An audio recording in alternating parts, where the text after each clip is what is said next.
Hello အားလုံးပဲမင်္ဂလာပါကျမတို့မတွေ့တာကြာပြီပေါ့နော်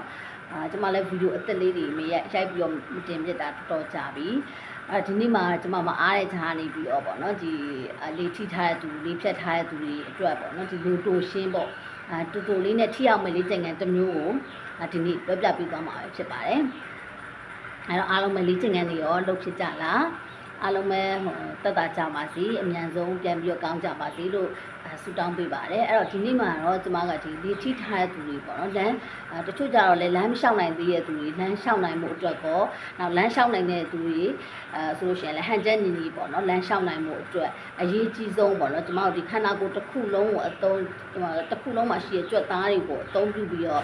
လောက်ရတဲ့လေ့ကျင့်ခန်းတစ်မျိုးကိုပြောပြပေးသွားအောင်မယ်အဲ့လေ့ကျင့်ခန်းကဘာလဲဆိုတော့ကျမတို့ဒီစောင်းညောင်းထိုင်တာပေါ့နော်စောင်းညောင်းထိုင်လေ့ကျင့်တဲ့လေ့ကျင့်ခန်းပါပဲဒီလေ့ကျင့်ခန်းမှာဆိုလို့ရှိရင်ကျမတို့ဒီစောင်းညောင်းထိုင်တဲ့လေ့ကျင့်ခန်းမှာဆိုလို့ရှိရင်သုံးရတဲ့ကြွက်သားတွေကကျမတို့ဒီခန္ဓာကိုယ်တစ်ခုလုံးမှာပါတယ်အဓိကဆိုလို့ရှိရင်ကျမတို့ဒီပေါ့နော်ပေါင်ရဲ့ရှေ့မှာရှိတဲ့ဒီ quadriceps လို့ခေါ်တဲ့ကြွက်သားတွေပါတယ်ပေါင်နောက်မှာရှိတဲ့ hamstring ကြွက်သားတွေပါတယ်ဒီတင်မားမှာရှိတဲ့